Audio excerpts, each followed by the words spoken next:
Bhutatman Bhutabhavana Trahina Sharanam Pannams Trailokya Dahanat Bishad. Please chant.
Sri Prajapataja Uchuhu.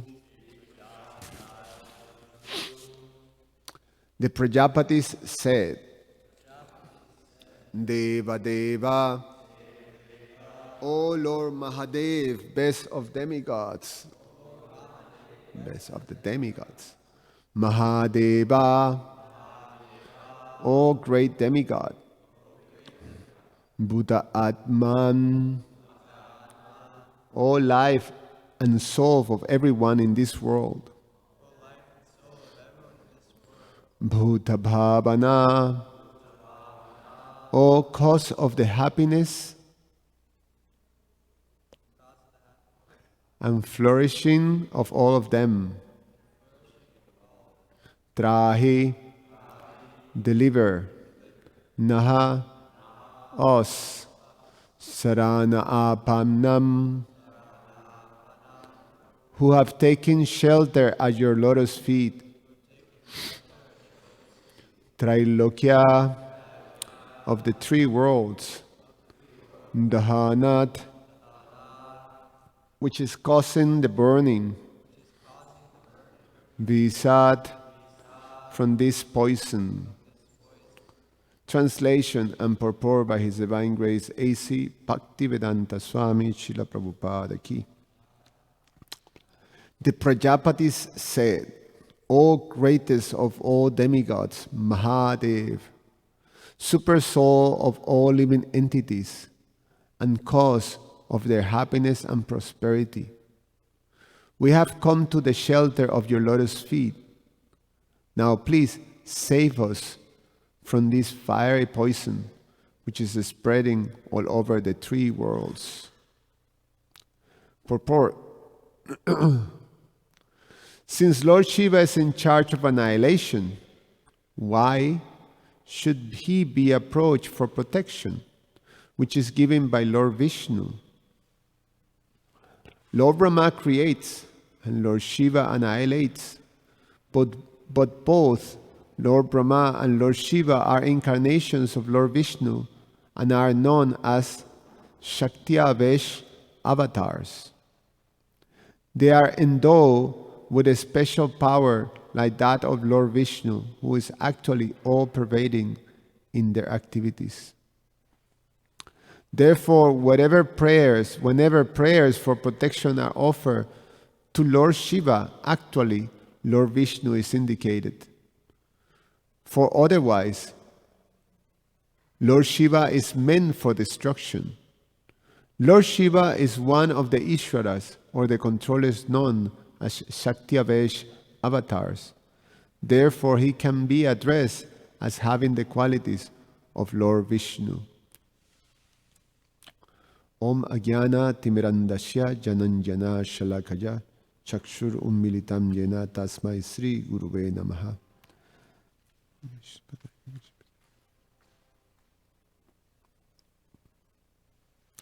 Namo Om Vishnupadaya Krishnaprasaya Bhutale Srimate Bhaktivedanta Swami Iti Namine Namaste Saraswate Deve Gauravani Pracharine Nirvishesha Shunyavadi Pashatyade Shatarine Vanchakalpatarubhyasha Kripasindu Vyavacha Patitanam Pavanevyo Vaishnavevyo Namo Namaha.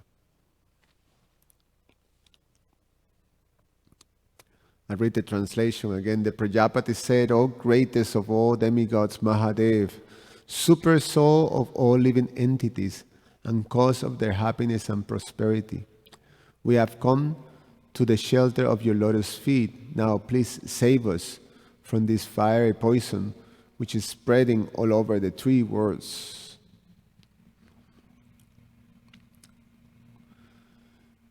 So Prabhupada brings the question, and that Lord Shiva in this material creation is a personality who is in charge of the destruction of the universe. So we have these three Ishwaras in the universe. They're called Guna avatars.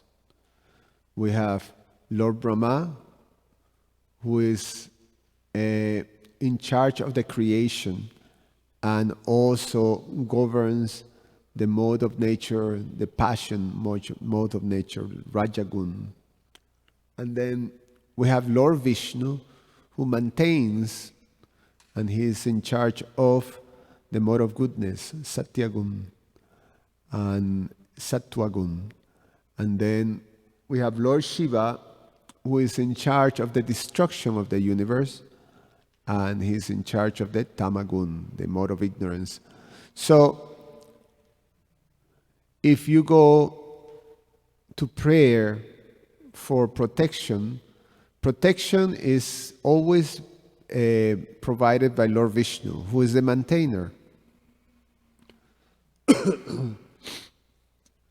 So, it's like you have, these three very, very clear departments in the whole, universal structure. And then you go to the wrong department to ask for a particular, service. Sometimes you do that when you're trying to get something through the telephone to some company. Almost all the time they tell you, oh no, this is not the right department. They send you to another department. So you have to start again. So the question is, the Department of Protection, of Maintenance is given by Lord Vishnu. Then why going to Lord Shiva? Lord Shiva is in charge of the destruction. And Prabhupada gives the answer. Basically, is like Lord Shiva, he can take the prayers as a representative of Lord Vishnu. So it's almost like those prayers are passed from Lord Shiva to Lord Vishnu, and that's a standard procedure in the whole spiritual hierarchy, that for those living entities in this world who seek protection, they can always receive that protection by approaching a representative of the personality of Godhead. And that prayer is passed in that manner, in general, through the disciplic succession, all the way to Lord Vishnu. We do that when we worship the deities. We first start with prayers to the spiritual master, who is, and then we proceed to give prayers to the Param Guru, or the spiritual master of your spiritual master. So you offer first. The offering is first. Say if you offer in a lamp, you offer to your guru, and there is a prayer for that. And then you offer to your Param Guru, Srila Prabhupada in my case, and then you offer a prayer for that. And then you start to offering to Lord Chaitanya, Lord Nityananda, and so on. You go to Lord Krishna. And it is explained that those that basically that offering, your spiritual master offer to his spiritual master and his spiritual master, and it goes all the way to Krishna. So that's how it reaches. So Prabhupada makes that clear. There's another point that last class,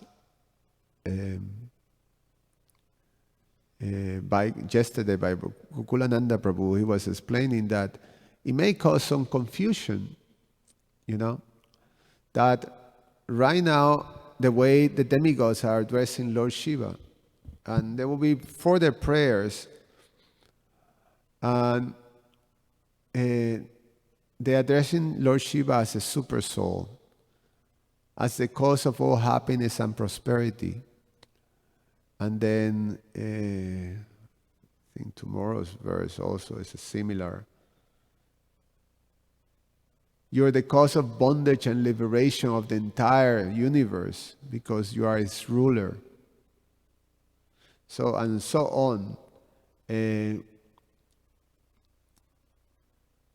So this type of address to Lord Shiva may cause some confusion. Oh, here it is. So Lord Shiva is also supreme. Like that. Super soul. So who has the super soul? Is Lord Shiva, the super soul. Krishna claims, he is a super soul. And is it that the demigods don't have the information properly and are addressing Lord Shiva as a super soul?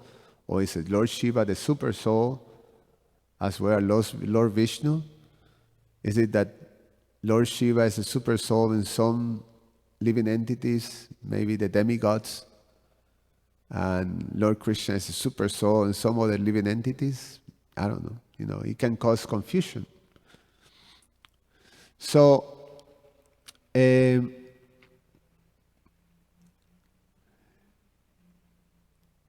general, the clear understanding is Lord Vishnu is a super soul. Now the question is, why addressing Lord Shiva as a super soul? And as also a standard, as a representative of Krishna, it's like when you send a representative of the king or a representative of the president, how you call the persons who go to another country, the ambassador. You send an ambassador to another country, and then he's received with the same honors and the same titles of the president, because he's representing the president. He's representing a whole country. So he is addressed with that honor, same honor. But obviously, the ambassador cannot think himself to be the king or the president.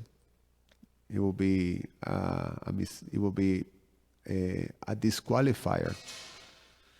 So it is appropriate that a representative of the personality of Godhead is being addressed in such manner. We do that. We pray to Srila Prabhupada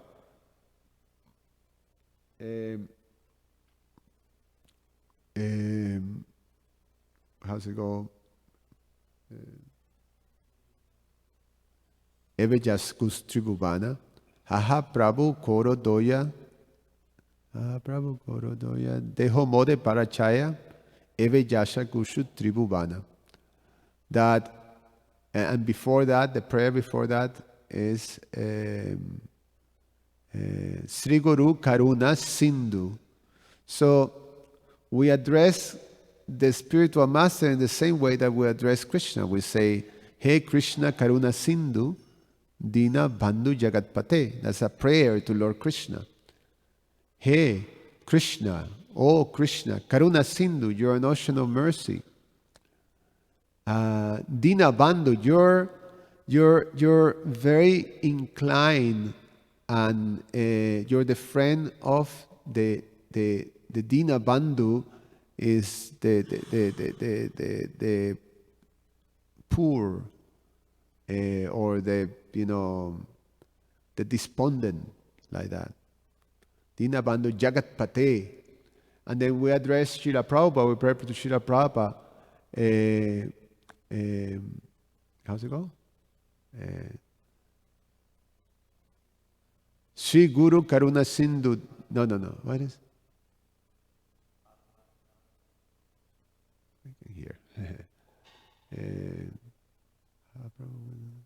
Sri Guru Karuna Sindhu. Adamaja Narabandhu. Sri Guru Karuna Sindhu. Sri Guru Karuna Sindhu, you're an ocean of mercy. My spiritual master is an ocean of mercy, friend of the poor and Lord and master of the devotees. Very similar prayer. I'm taking shelter of you. And then please give us shelter at your lotus feet. And here we go. O greatest of the demigods, Mahadev, super soul of all living entities, cause of all their happiness and prosperity, we have come to the shelter of your lotus feet. And then we address Srila Prabhupada, Eve Yasha Kushu Tribhubana, your fame is spread all over the three worlds. We take shelter of your lotus feet. So it is appropriate to address the representative of Krishna in such a way, especially for those who are searching for the shelter, the protection of Krishna. We take shelter of those who are at the shelter of Lord Krishna. It is explained that those who are at the shelter of Lord Krishna, they are situated fully at the lotus feet of Lord Krishna. Therefore, when we pray to Srila Prabhupada, the pranam mantra of Srila Prabhupada is Namo Om Vishnu Padaya. You are always situated at the lotus feet of Lord Vishnu. And you're very dear to Lord Vishnu. Therefore, I offer my obeisances, O spiritual master. So, the lotus feet of the Lord is considered like the perfect, great vehicle or boat. It's considered like a boat that allows one to cross with no difficulty the ocean of material existence. In fact, it's a mystical boat that once you step in, it doesn't even have to travel through an ocean, a gigantic ocean. It's the ocean becomes shrink into just the water contained into the hoof print of a calf. Like that. So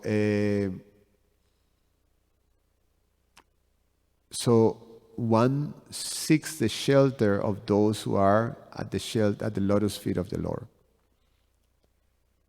And therefore, when we seek the shelter of those who are at that shelter, obviously we're given the shelter of the Supreme Personality of Godhead. So that is the principle. And that's how we understand the demigods taking shelter of Lord Shiva.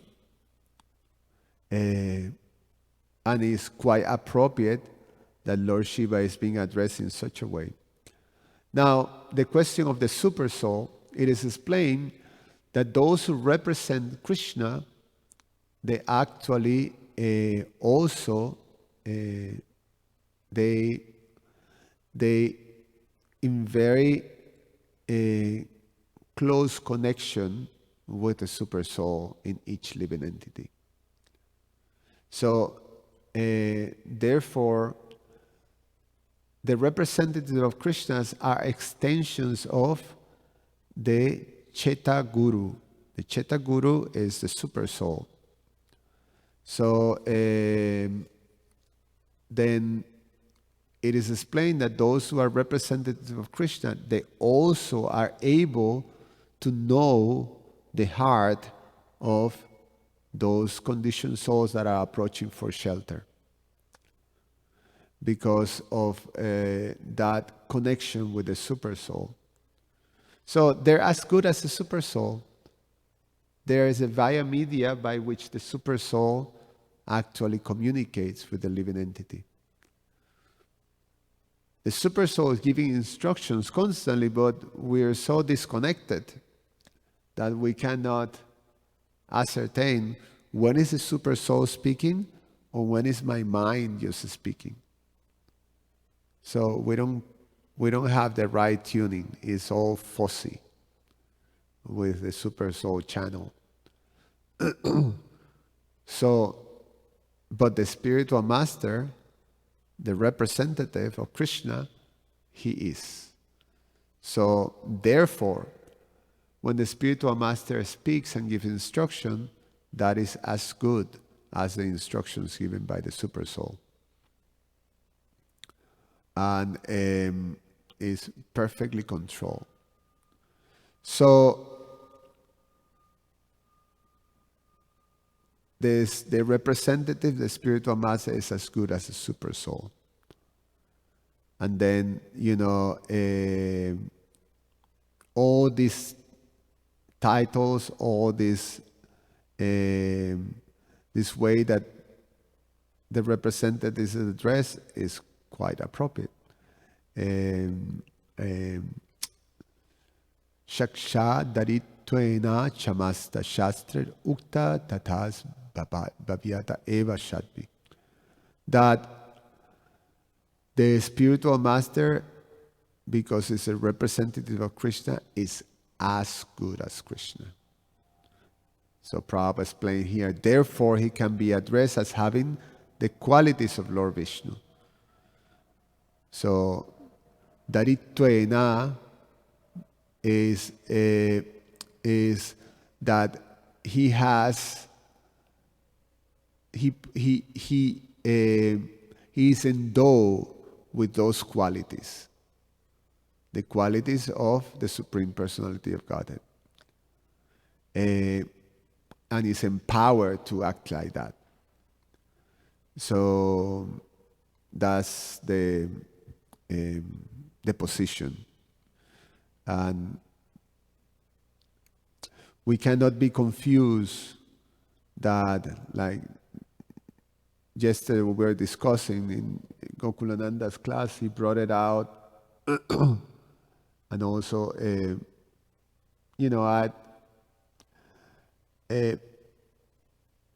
just thinking at past that comment, but it just struck me that,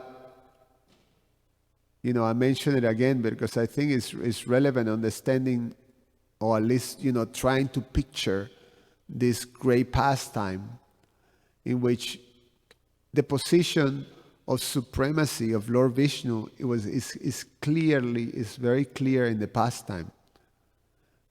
Because, just as Gokulananda Prabhu was mentioning yesterday, so many obstacles and difficulties were coming along this pastime, and in all situations, the Savior and the one who actually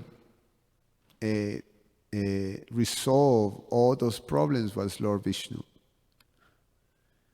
And so you can understand that the position of the demigods and the position of the demons in regard of Lord Vishnu was very clearly depicted. It was very, experienced. The demigods, they do accept Lord Vishnu as supreme. The demons don't. But in this case, the demons just have to accept it because Lord Vishnu was rescuing them, together. So in so many instances, these big problems, come. First is how in the world they going to bring Mandara mountain into the ocean to be able to churn. Vasuki was there, the demigods were there, the demons were there, and then you're supposed to bring this gigantic mountain. And then, it comes Lord Vishnu like anything. Garuda takes the mountain, puts it in his bag. Lord Vishnu, carries the mountain with Garuda into the ocean of milk. First thing. They couldn't do that. So now you have the gigantic mountain, and they trying to hold the mountain and and trying to keep it floating by the strength, but it was so heavy that it started to sink. Some of them get crushed. They couldn't hold it. Then it comes Lord Vishnu in the form of Kurma and brings the mountain back like anything. Now you have this mountain, you can keep it in one place, it's wobbling. Then it comes Lord Vishnu and sits in the top of the mountain and hold it with one hand, and now the thing is all balanced. So Lord Kurma in the bottom, Lord Vishnu in the top, holding, and now the demigods feel all like, and the demons, okay, now we can start. Then they start to get, they're churning and churning and churning and churning and churning. Nothing happens. And they're working very hard. And then, they're starting to get extremely tired, and this dejected because nothing is happening, so much labor and nothing is happening. And then Vasuki gets all excited and start to, throw some fire, and everybody's getting burned, starting with the demons, they're getting, all black and burned. And even the demigods in the back, in the tail, they were also getting affected, getting all black, and you can imagine all this smoke and things like that. And then Lord Vishnu, poof, okay, let it rain. So rain started to come. They get relief. Some nice winds comes and hit them with the ocean, milk like that. So they get relief, but they're extremely tired. They cannot do anymore. Okay, so then Lord Vishnu comes and do it himself. Churn the thing so hard, that's when the poisons start to come. So the poisons start to come, and you can imagine. This is demigods, and it's like children games. The children are getting tired, so the adults come and then start to do the thing. To make them happen. Encourage them. Okay, we pull here. The parents you pull, and get involved in this game. And the kids, get happy. And yes, we're doing it. It's happening. So it's happening. And the ocean is getting churned, and something starts to come out. But what it comes out is this heavy-duty poison. That is just the fumes of the poison just burns. And so naturally, throughout all this, who was the big personality? Lord Vishnu. So that's what I'm saying. The natural thing. If you get accustomed to big problem first, okay, who's gonna solve it? Oh, Lord Vishnu is solving it. Second big problem. Oh, how are we gonna do? Oh, it's Lord Vishnu who did it. Third big problem. Yeah, Lord Vishnu. Next big problem. Lord Vishnu? Yeah, Lord Vishnu there. Another big problem. Lord Vishnu. And then, naturally everybody's turning to Lord Vishnu. Lord Vishnu goes, yes, Lord Shiva. We take shelter of your Lord Shiva. So, he leads them to Lord Shiva. Now, some person may say, Lord Vishnu needs to take shelter of Lord Shiva because, Lord Shiva only can protect him on that. That doesn't make sense. Doesn't make sense.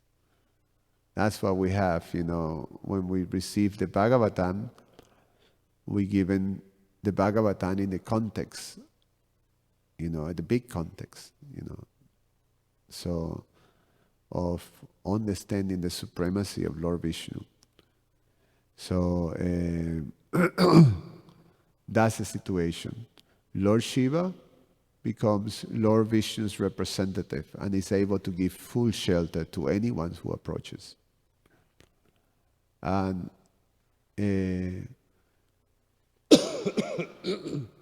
like with all great personalities, Lord Shiva, he will reciprocate accordingly. So if you approach Lord Shiva for, with the sincere prayer of trying to receive his full shelter, not with a ulterior motive, like demons approaches Lord Shiva for some material benefit, like Ravana did, that he worshipped Lord Shiva to receive such amazing powers to rule the whole universe. Then unlike if we approach Lord Shiva for shelter, for spiritual shelter, Lord Shiva will give you Lord Vishnu. And that was the case of the sons of Prachinivarya, the Prachetas. The Prachetas were sent by his father to perform austerities.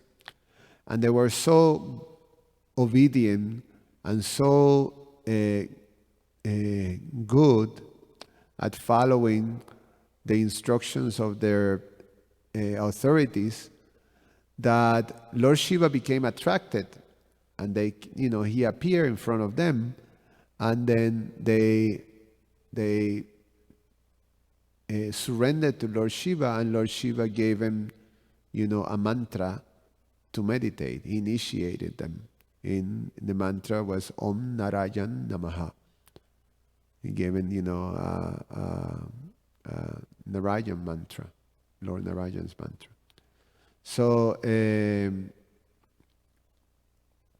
that's the position of Lord Shiva, and that's how we understand him as the greatest devotee.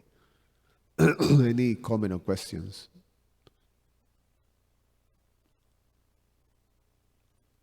Jordan Prabhu.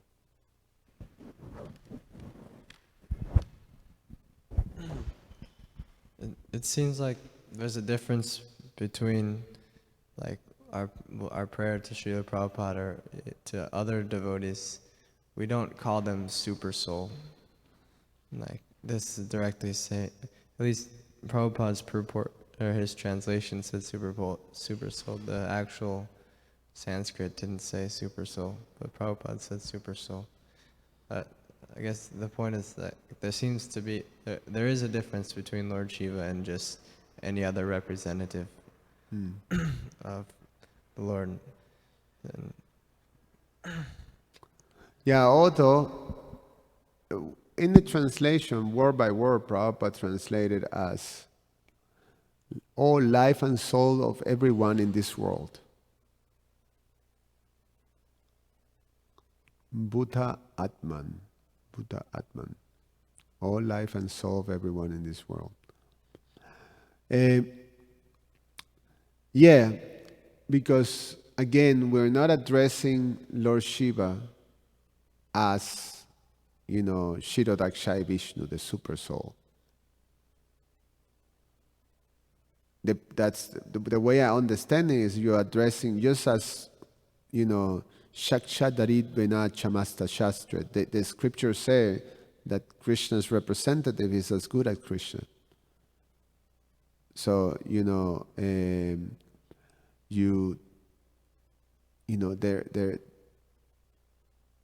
as far as we are concerned, we treat it in the same way that we treat Krishna, the representative. So, from that perspective, and Prabhupada said here, he says, therefore, whenever prayers for protections are offered to Lord Shiva, O Super Soul, actually Lord Vishnu is indicated. So in reality, the Super Soul that we're talking there is Lord Vishnu. He's just representing Lord Vishnu. So, the minister, or the how you call the person, the ambassador may call, United States of America, something like that. You're representing basically that. So that's the way I understand it. He's not been addressed. The title Super Soul indicates Lord Vishnu. He's just representing Lord Vishnu. The point, I guess, that I'm making is that equally as important as not seeing Shiva as equal as Vishnu, it's also equally as important not to see him also as just like an ordinary demigod or an ordinary living entity. It's not. In fact, to keep that balance between his own tattva, not. Yeah. And that sparks another question: is we see he's called a demigod, oftentimes, but he's not really a demigod. He's more than just a demigod. Well, he's the greatest of all demigods. He's addressed as Mahadev. That's a title for Lord Shiva. That's one of his names, Mahadev. Mahadev is the greatest of all demigods. So he's the greatest because he's unique. It's not, Lord Brahma is not addressed as Mahadev.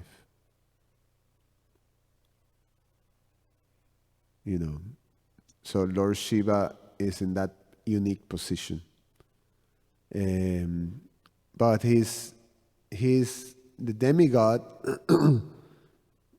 as far as I understand, is the position of the controllers of the universe, of the material creation, that take charge of different aspects of the material,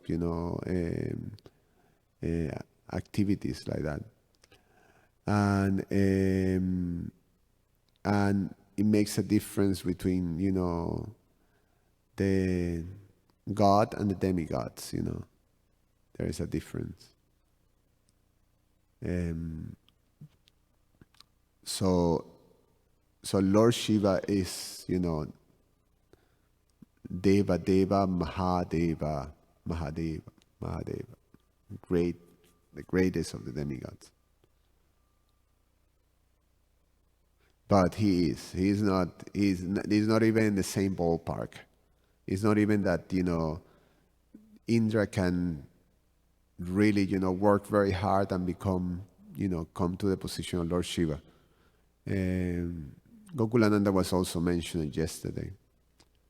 They can remember the 5 the living entities of the 64 qualities of Krishna.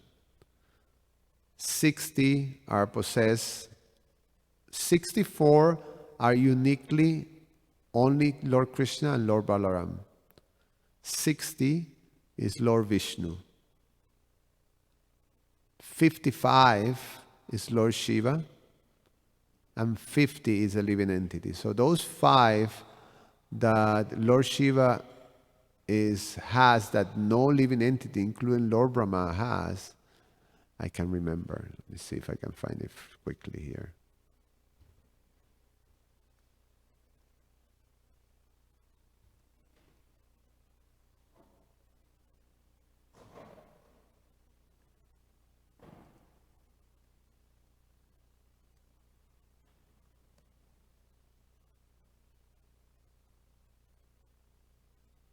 Sorry, you know that I was not prepared for this class. Qualities of the Lord. Okay.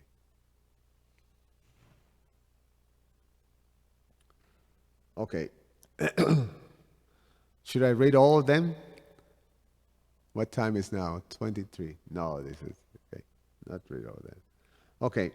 So 50 of the 64 are by the living entities. I give you an example. I don't read all of them, but some of them. A genius, highly intelligent, highly learned, fluent, pure, self-control, steadfast, forbearing, forgiving, grave, self-satisfied, possessing of equilibrium, magnanimous, religious, heroic, compassionate, respectful, gentle, liberal, shy, the protector of surrendered souls, happy, popular, all famous, partial to the devotees, very attractive to all women, all worshipable, all opulent, all honorable, the supreme controller. Those are 50. The last one is supreme controller. Now, Lord Shiva. These are qualities that Lord Brahma can have, Lord Shiva has, Lord Vishnu has, and Lord Krishna has. But Lord Shiva comes up to 55. He's chainless. So he mentioned it yesterday that the pose of demigods can change. Someone, you remember the previous chapters that the beginning of this seventh chapter, there was explanation of in different manvantaras, there's a different sets of Lord Indras and like that. So the living entities are constantly changing. Lord Shiva doesn't change. He's always Lord Shiva. All cognizant. So meaning that he's able he can actually understand not just what's happened, in his, what is conscious, but he can understand everything. He can understand what you're thinking and like that. So it's like the super soul, the cognizant part. That's why it sort of applies. All cognizant. Ever fresh. Sachit Ananda. So his body is Sachit Ananda. Whew. Wow. Sachit Ananda. So it means that he doesn't have a material body. That's why he's chainless. And possessing all mystic perfections. So now you can see that is quite a difference. Now, the following 5, Lord Shiva doesn't possess, Lord Vishnu possess. So Lord Vishnu has inconceivable potencies. Uncountable universe generate from his body. He is the original source of all incarnations. He is the giver of salvation to the enemies whom he kills. He is the attractor of liberated souls. So that's when, living entities comes to Lord Shiva, Lord Shiva pass them to Lord Narayan. Lord Narayan is the worshipable deity of Lord Shiva. Shankarshan is explained that Lord Shiva meditates on. And then the following 4 Lord Vishnu doesn't possess, and Lord Krishna possesses, and also Lord Balaram. He is the performer of wonderful varieties of pastimes, especially his childhood pastimes. So Lord Vishnu doesn't have childhood pastimes. And all kinds of varieties of pastimes. He is surrounded by devotees endowed with wonderful love of Godhead. He attracts the living entities all over the universe by playing his flute. And he has a wonderful, excellent beauty, which cannot be rivaled anywhere in the creation. So those are Lord Krishna. All right? Any other question? Okay, thank you so much. Srila Prabhupada ki jai.